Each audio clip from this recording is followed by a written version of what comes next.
Καλησπέρα σε όλους. Ευχαριστούμε τον ιδιοκτήτη του καταστήματος που μας κάλεσε. Ανάμεσα στους εχθρούς που έχουμε πολλούς, είναι και ένας μήχας ο οποίος με ταλαιπωρεί, αλλά θα το παλέψει. Αυτές τις μέρες η Βουλή των Κομμάτων ψηφίζει συνέχεια μνημονιακά νομοσχέδια καθ' υπόδειξη της Τρόικας, προκειμένου να στρώσει το δρόμο στον ερχομό του μνημονίου, που σκοπό έχει να σώσει τους τραπεζίτες, να σώσει το ληστρικό τραπεζικό σύστημα και το υπέροχο κράτος που δημιούργησε το πελατειακό σύστημα των κομμάτων.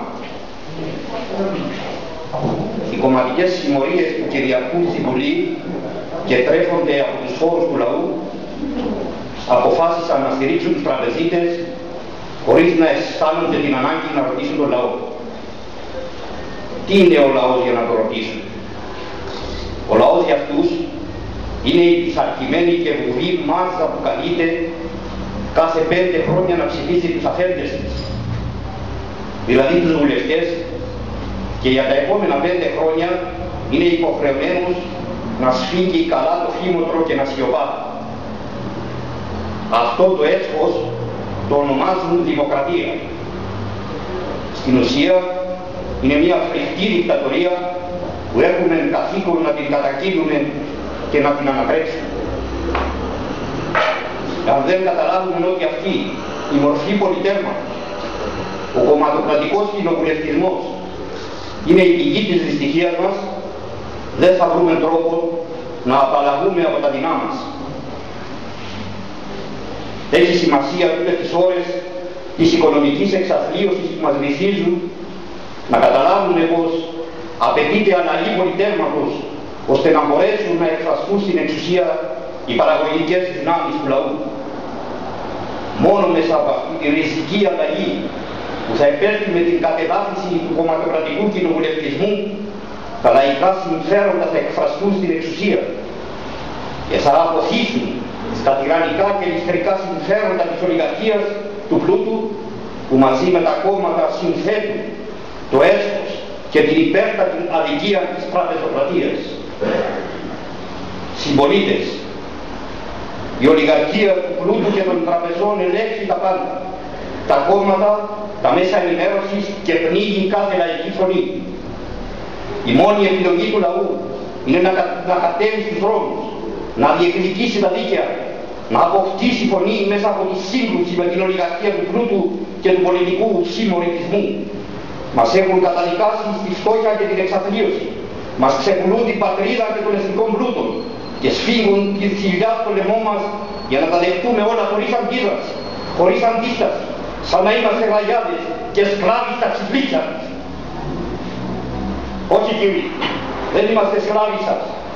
Είμαστε ο εργαζόμενος λαός που παράγει τον πλούτο με τον υγρότα του και εσείς τον αρπάζετε για να τρώτε με χρυσά κουτάλια και να πετάτε σε εμάς και στα παιδιά μας τα κόκκαλα από τα κοφάλια σας. Είμαστε ο εργαζόμενος λαός που ξυπνά από τον ίσαργο του, που σπάει τις αλυσίδες του και διεκδικεί το δίκαιο της εργασίας του και το διαφέντεμα της πατρίδος του. Κάτω η τυραννία των ολίγων, κάτω η δικτατορία των πολιτικών κομμάτων, κάτω η ληστρική συμμορία των τραπεζιτών, γροστιά στα μούτρα τους, φωτιά στα σχέδια και στα όνειρα.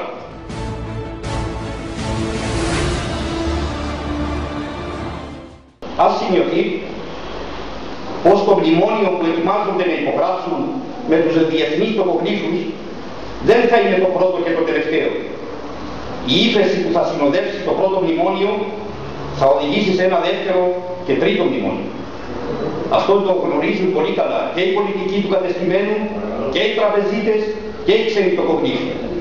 Γνωρίζουν όλοι πως για να σωθεί η ολιγαρχία είναι ανάγκη να ρηχθεί ο λαός στην ταπείνωση και στη στόχια και αυτοί να πάρξουν τον εθνικό πλούτο της ΑΟΣ, το φυσικό αέριο, εάν τελικά εξοριστεί, και οτιδήποτε άλλο ανήκει στο λαό. Θα έρθει η στιγμή που μέσα από τα αλλεπάλληλα μνημόνια θα παραδοθούν στους τοκογλύφους οι δρόμοι μας, όπου θα πληρώνουμε διόδια για να κινούμαστε σε αυτούς. Τα λιμάνια, τα αεροδρόμια, τα δάση, οι πηγές του ποσίμου νερού, οι υδατοφράκτες μας, τα μουσεία, τα δημόσια κτίρια, τα πάντα. Γιατί μόνο έτσι θα πληρωθούν τα χρέη προς την Τρόικα.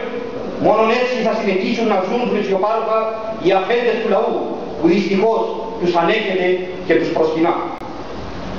Σε αυτές τις συνθήκες ολοκληρωτικής απώλειας της εθνικής κυριαρχίας θα προσθεθεί και μια άλλη φορά στην οικονομική μας εξαθλίωση.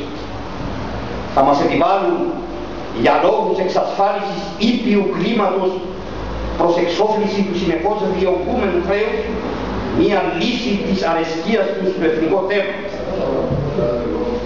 Θα μας επιβάλλουν μια λύση που θα δίνει δικαιώματα, πολιτείας, κράτους στους κατακτητές και ως εκ τούτου συνεκμετάλλευση του πλούτου της κυπριακής δημοκρατίας και συγκυριαρχίας. Στο μεταξύ, η φτώχεια και η ανεργία που θα εκτιναξεί στα ύψη θα εξαναγκάσει την νεολαία μας να μεταναστεύσει για να αναζητήσει ένα καλύτερο μέλλον. Και έτσι η πατρίδα μας θα μείνει ανυπεράσπιστη στην επέλαση των Τούρκων που θα καταφθάνουν από την Τουρκία κατά κύματα χιλιάδων επίκων.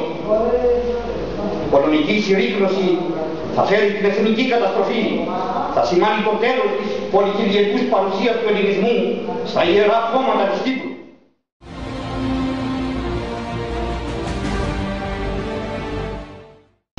Κυπριακός ελληνισμός μέσα στην οικονομική του εξαθλίωση θα ζήσει τις πέμψιμες ώρες του μεθοδευμένου ξεριζωμού του από τη γη των πατέρων και θα βλέπει μέρα με τη μέρα να υψώνονται οι νησιτές σημαίες με την ημισέλινο στις πόλεις και στα χωριά του. Η ωραία μας πατρίδα μέσα από τις επιλογές της ολιγαρχίας του πλούτου θα έχει την ίδια τύχη που είχε ο ελληνισμός της Κύπρου, της Τενέρου, της Μύρνης, του Πόντου και της Κωνσταντινούπολης. Αν μείνουμε απαθείς, αν πούμε μπόρα είναι και θα περάσει, θα χάσουμε την πατρίδα και τότε ό,τι και να λέμε μετά θα είναι άνευ αξίας και νοήματος. Θα μας καταργούνται τα παιδιά μας εκεί που θα είναι, θα καταργούνται τη μίζερη γενιά μας που άφησε την πατρίδα να χαθεί, που επέτρεψε τους προδότες πολιτικούς να την καταστρέψουν και να την παραδώσουν στους κατακτητές.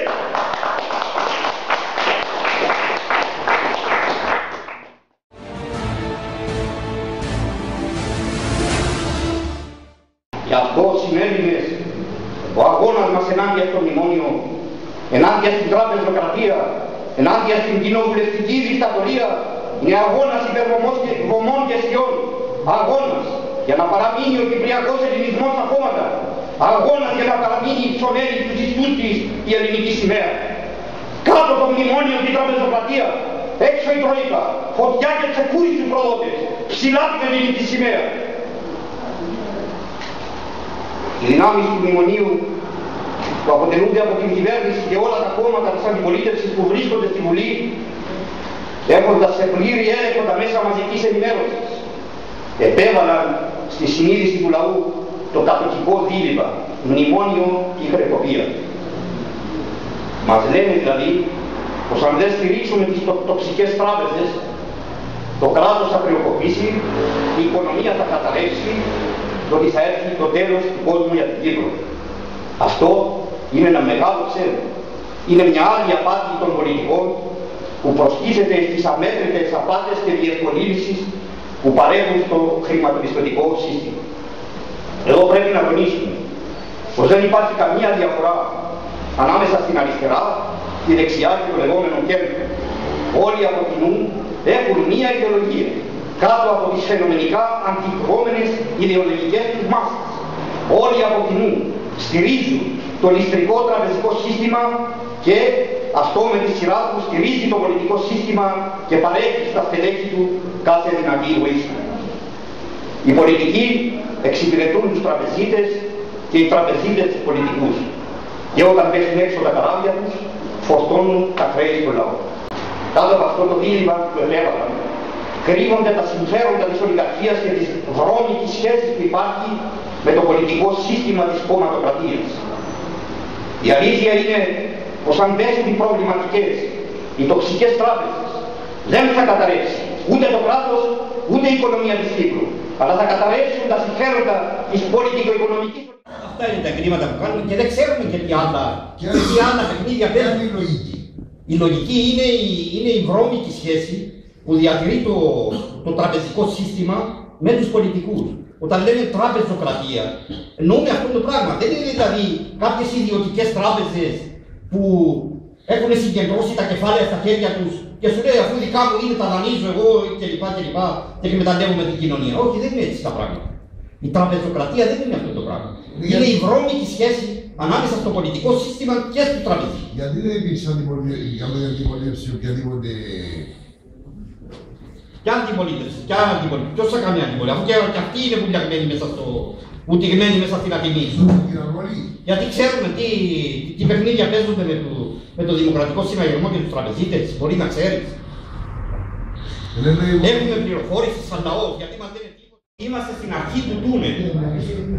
Ακόμα δεν έχουμε μπει στο τούνελ. Το τούνελ είναι βαθύ, αδιαπέραστο, ατελείωτο, σκοτεινό, γεμάτο εμπόδια, θλίψεις. Αύριο θα έχουμε αυτοκτονίες όπως συμβαίνει στην Ελλάδα.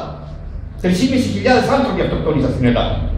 Τουλάχιστον δεν είπαν ας πούμε αφού αυτοκτονώ, να πάρω και κάναν προδότη μαζί μου. Βάλε 5 χειρομβίδες απάνω του και πες μέσα στην πολύ. Δεν το είπαν αυτό.